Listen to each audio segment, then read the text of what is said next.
국세청 유튜브 구독자 여러분 안녕하십니까? 새한남과 함께 차트를 달리고 있습니다. 저는 MC 김교준입니다. 네, 오늘은 또 간단한 아주 직관적인 공제입니다. 그렇습니다. 어떤 공제입니까? 바로 월세액 세액 공제입니다.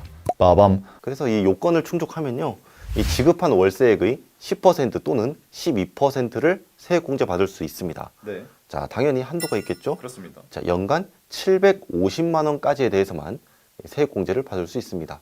그러니까 이제 10%가 적용된 경우에는 75만 원, 그렇죠. 12%가 적용된 경우에는 90만 원. 이 바로 암산이 되는군요. 대본에 있습니다. 여기에서 굉장히 오해를 하고 계시는 분들이 있어요. 이 월세액 세액 공제 뭐 신청을 하면 환급을 받는다, 이렇게 알고 계시는 분들이 많아가지고요. 네. 자, 이 부분을 꼭 바로 잡고 싶습니다. 산출세액 범위 내에서만 공제가 된다. 꼭 기억해 주시기 바라겠습니다. 월세액을 예를 들어 월 50만 원을 냅니다. 근데 10%가 적용이 됩니다.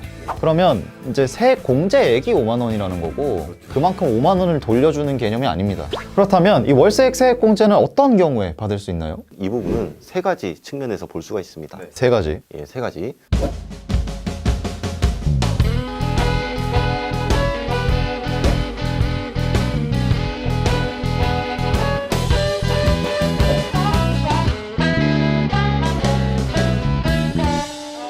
저희는 차트를 달려야 되기 때문에 네. 일단 바로 차트로 한번 들어가 보도록 하겠습니다. 준비되셨습니까? 준비됐습니다. 네, 그럼 3위부터 시작하도록 하겠습니다.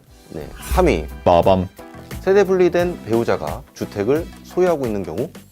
이 부분은 이제 무주택 세대주와 관련이 있는 내용이겠죠? 맞아요. 자, 첫 번째 요건이었죠. 바로 무주택 세대 주인 근로소득자여야 됩니다. 네.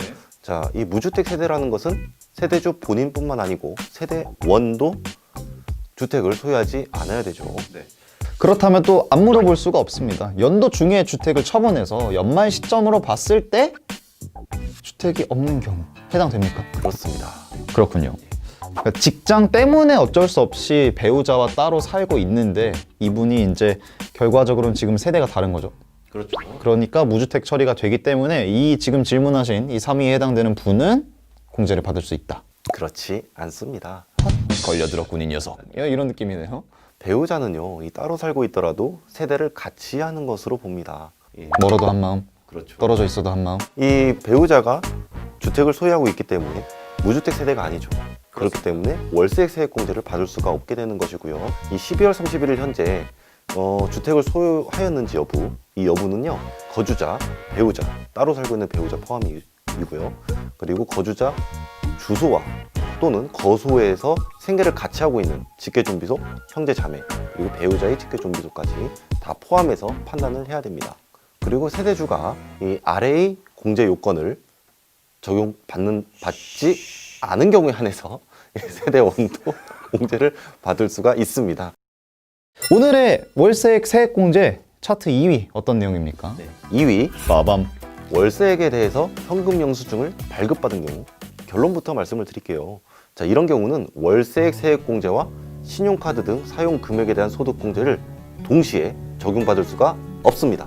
결론적으로는 동시에 받을 수는 없다. 선택을 해야 된다입니다. 자, 지급한 월세액에 대해서 월세액 세액 공제 요건을 충족했다면 월세액 세액 공제와 신용카드 등 사용 금액에 대한 소득 공제 둘 중 한 가지만 선택할 수 있습니다.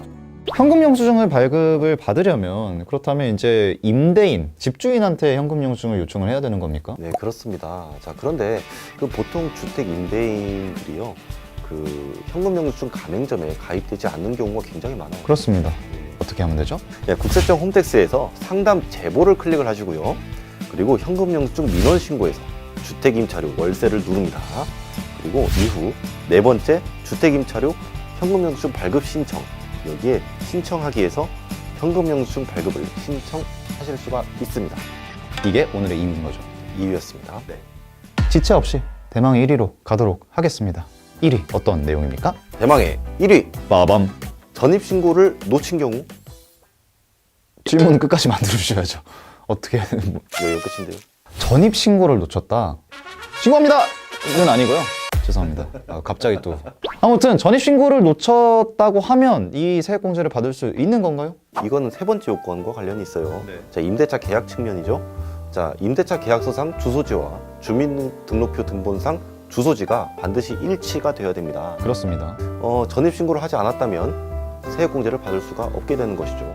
7월에 이사를 했습니다. 월세를 이제 내기 시작했어요. 네. 그런데 전입신고를 좀 늦게 했습니다. 10월에 했어요. 그 3개월의 갭 동안 이제 제가 냈던 월세액에 대해서는 이 공제가 안 된다고 봐야 되나요? 자, 전입신고가 되어 있지 않은 7월부터 9월까지 지급한 월세액은 세액공제 대상에 해당되지 않습니다. 자, 월세액 세액공제를 받으시려는 분은요, 반드시 전입신고를 해주시기 바라겠습니다. 확정일자도 받아야 됩니까? 그렇진 않습니다. 자, 2014년 이후부터는요, 이 확정일자를 받지 않더라도 다른 요건을 충족한다면 세액공제를 받을 수 있습니다. 혹시 다른 요건이 또 있습니까? 다른 요건은 이제 근로자 본인 또는 기본공제 대상자가 임대차 계약을 반드시 체결을 해야 됩니다. 근로자 본인이 입주를 해서 월세를 내게끔 임대차 계약은 했지만 이제 부모님이 대신 내주는 경우가 있습니다. 그렇죠. 근로자 본인이 월세액을 지급한 경우에 한해서 세액공제를 받을 수가 있습니다. 그 입사 전에 지출한 월세액은 세액공제 대상에 해당되지 않는 점 참고해 주시기 바라겠습니다. 이게 이제 대망의 일이었습니다. 네. 이렇게 마무리가 오늘도 됐습니다. 그래봤자 총 10%, 12%는 푼돈이 아니야라고 생각할 수 있는데 푼돈 아닙니다. 의외로 그렇지 않습니다. 1년 모아봐요. 한 달 월세 나옵니다. 그렇습니다. 오늘도 영상이 도움이 되셨다면요, 구독과 좋아요, 알림 설정까지 부탁드리면서 저희는 다음 영상에서 인사드리도록 하겠습니다. 아직 주택이 한 건 남아있습니다. 한 건 남아있죠. 가보도록 하겠습니다. 여러분 안녕.